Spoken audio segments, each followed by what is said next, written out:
Family যাই হোক, আজ আমার বাড়ি ফেরার পালা। তো আমি অলরেডি চলে এসেছি এয়ারপোর্টে, আর আমার লাগেজ এক্সট্রাও হয়ে গেছে। এবারও আমার আকাশ এয়ারেই বুক করা হয়েছে ফ্লাইট। তো যাই হোক, চলো এবার লাগেজ ড্রপিং করবো, বাকি যা যা প্রসেস আছে সবটাই তোমাদের সাথে শেয়ার করবো, তো সাথে দেখো। বন্ধুরা, লাগেজ ড্রপিংয়ের জন্য লাইনে দাঁড়িয়ে আছি। তো লাগেজ ড্রপিং করে সিকিউরিটি চেকিং করে তারপর তোমাদের সাথে একটু কথা হচ্ছে। লাগেজ ড্রপ করে একটু ওয়াশরুমে গিয়েছিলাম, তো ওয়াশরুমে গিয়ে একটু ঢং করে নিলাম। আমার সিকিউরিটি চেকিং কমপ্লিট। এখন আমি গেট নাম্বার 2 এর সামনে বসে আছি, আর তোমরা ভিড়টা দেখতেই পাচ্ছ। সেদিন প্রচণ্ড ভিড় ছিল এয়ারপোর্টে। যাই হোক, তো বোর্ডিংয়ের জন্য অ্যানাউন্স করলে তো আমরা আস্তে আস্তে এগোচ্ছি, সামনেই আমাদের ফ্লাইট। আর এখানে কিছু কারণের জন্য আমাদের দাঁড় করিয়ে রেখেছিল কিছুক্ষণ, তারপর আস্তে আস্তে আমরা এবার এগোচ্ছি ফ্লাইটের দিকে। তো ফ্লাইটে উঠে আমি আমার সিটেও বসে পড়েছি, আর আমি আরেকবার সানস্ক্রিন অ্যাপ্লাই করে নিলাম, যেহেতু অনেকটা সকালে আমি বেরিয়েছিলাম, তাই অ্যাপ্লাই করে নিলাম সানস্ক্রিনটাকে। যাই হোক, তো ফ্লাইটে যেরকম এয়ার হোস্টেসরা আমাদের ইনস্ট্রাকশন দিয়ে থাকে, তো সেটাই দিচ্ছিল, তো ভাবলাম একটু ক্যাপচার করে নিই।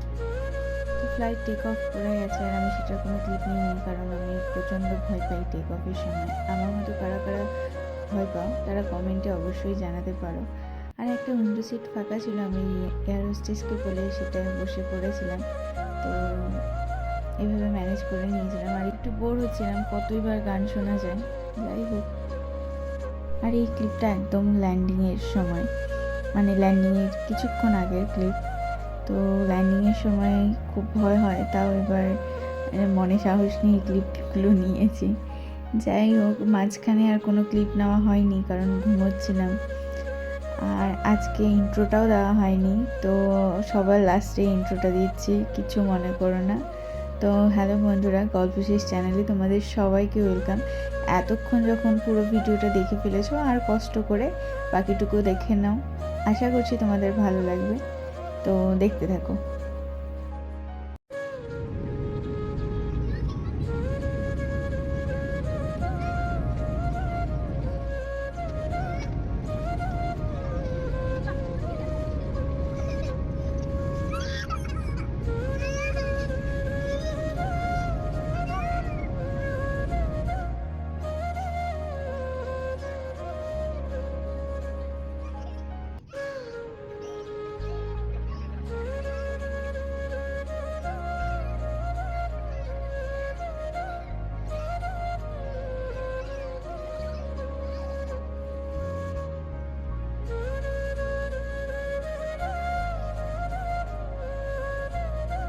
এই ল্যান্ডিংয়ের এই টাইমটায় এত ভয় লাগে। তো যাই হোক, আমার মতো কারা কারা তোমরাও ভয় পাও এই টেক অফ আর ল্যান্ডিংয়ের সময়, অবশ্যই কমেন্টে লেখো।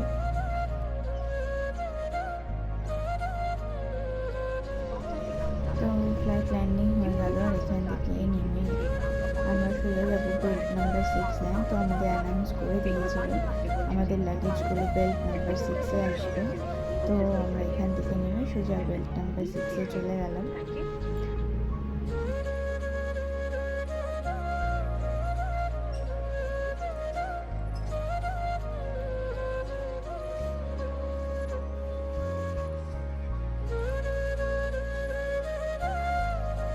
বেল্ট নাম্বার 6-এ চলে এসেছি, আর আমি এখান থেকে আমার লাগেজ কালেক্ট করে নেব।